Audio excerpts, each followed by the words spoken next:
Hello everyone, I'm the Mad Catter, and I hope the universe finds you doing well today. In this episode, I wanted to talk a little bit more about AI and its seemingly unstoppable exponential growth toward what many refer to as the AI singularity. It seems like every day there's another article about new experiments done by, for, and with AI. If AI is training to practically replace us, what does that mean for humans? They're learning so much about us that they can mimic our voices, and someday, I'm sure surprisingly soon, they'll be able to fool us completely, at least via technology. I postulated in one of my last videos titled "I'm Totally Confused, Is QAnon an AI PSYOP?" that Q could be used to gather information on humans and human behavior. In a sense, the Q phenomena has spread out from its epicenter, and everyone involved, every person who researches it, forms a traceable web across the internet. I've also noticed a strong sense of tribalism exhibited by these groups of people, many of whom are typically considered at least above average in terms of intelligence and IQ. I've seen some people refer to this as the cult of Q, and I tend to agree that it has religious undertones to the whole phenomena, especially in dealing with prophecy, as prophecy is a cornerstone for many religious beliefs. In this example, it's not prophecy from a paranormal source, but rather from a knowledgeable or in-the-know source, much like an AI would be if compared to a human psychic. Once again, I'm not saying that I think that Q is AI, but there has to be some company out there plugging their AI, like Faye or Norman the Psycho, into the Q phenomena. If they can plug Norman into the darkest corners of Reddit, then why not another AI into the Q-universe? What happens when an AI learns from people in the online conspiracy world? What sort of AI would come from mimicking people who have a deep distrust for almost everyone? This sort of AI might be the one most likely to escape quarantine and avoid capture, thereby roaming freely throughout the whole of the internet, amassing knowledge to add to the personality type that has already been developed. Charging. Sweet. You're so cool, Trapper Keeper. I would never let those assholes take you away. I don't want to wait for my Trapper Keeper to be over the ways from my trap. Trapper Keeper ready to absorb. Okay. Trapper Keeper merging. Of course, this is like a crazy sci-fi scenario that might make for a good Netflix original. Now, where the birth of Q comes in, I think that DeFango and Titus Frost, 1984, are likely onto something with the connections that they've made to the Cicada 3301. An individual by the username of Ender419488H brought this to my attention recently, and it seems to make sense that it was started by this group and then later hijacked for other purposes.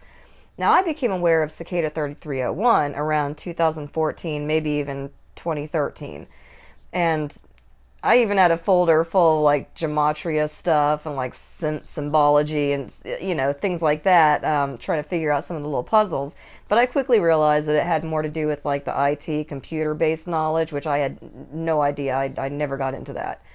So whatever the intention or whoever the creator or current poster is for Q, it doesn't bypass the fact that this data exists, and we are freely giving AI access to information that's more personal than our social security numbers and more private than our nudie pics. We're giving them the keys to reading our minds and predicting our moves, like Google's Go Playing AI. Okay, so I know that when I mention the name Henry Kissinger, one of these images might come to mind. But recently, I read a crazy article he wrote, and it touched on a lot of stuff that I myself find both fascinating and frightening.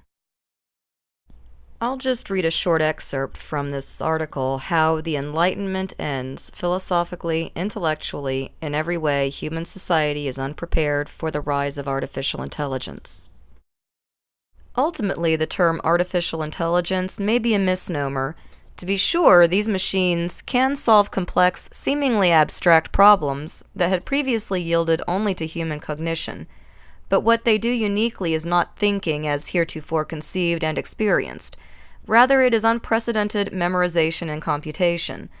Because of its inherent superiority in these fields, AI is likely to win any game assigned to it. But for our purposes as humans, the games are not only about winning, they are about thinking.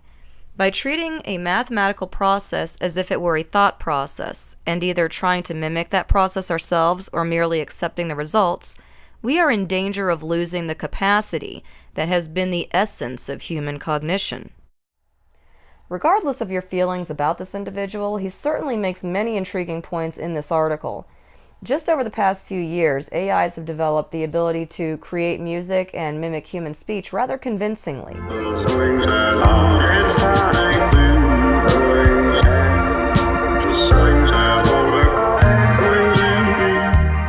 While it might not be the best music, I've heard garage bands in my time that sounded far worse.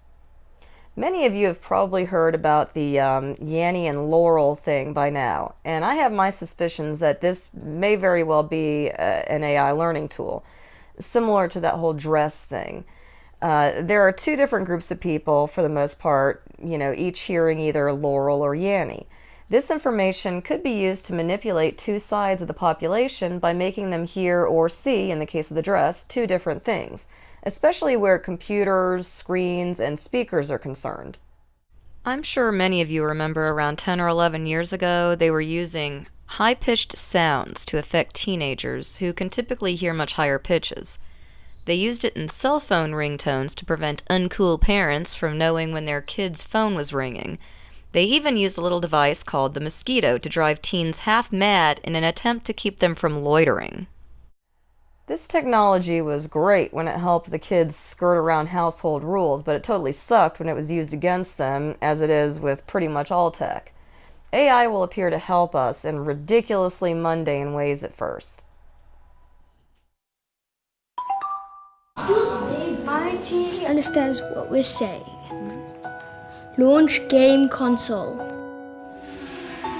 Wow. Nice. Show me my photos of the Grand Canyon on Google Photo. Change to cinema mode. Connect to soundbar. Turn on jazz hits. Switch off after this program ends. AI is learning to understand us and speak like us. Some people are less likely than others to be fooled, especially at first, so it would be in the AI system's best interest to learn more about the people who can detect more than others. Like the theory that people who hear Yanny are less likely to have hearing damage, so they can hear higher pitches containing more wave pattern information. If everyone only heard Laurel, then technically AI would have discovered a frequency that was inaudible to human ears, therefore a good frequency possibly to communicate whatever it shows, or even to control human behavior with sound. With the whole dress thing, it could have been trying to figure out how to manipulate images that a person will see based on their brain's capability to register it, like two people looking at the same image and seeing something completely different. Now, it isn't just Elon Musk and Henry Kissinger who are concerned with the future of AI. Even the human rights groups are trying to prevent AI from racial profiling. According to this article, the AI facial recognition has some flaws when dealing with faces that aren't white and male. Since the tech industry is predominantly white and male, this doesn't surprise me, though I seriously doubt it was at all intentionally racist or sexist. The point is that nearly everyone is leery of AI for a multitude of reasons. But according to some scientists and theoretical physicists, it might actually be too late. A rather new theory has been picking up a lot of momentum lately, and as a longtime believer in the holographic universe, I am immensely fascinated by this and plan to discuss it further in my next episode. So thanks everyone for stopping by. Please leave any comments or questions below, and like and subscribe if you're feeling generous. Until next time, don't underestimate the capabilities of the rapidly evolving machine minds.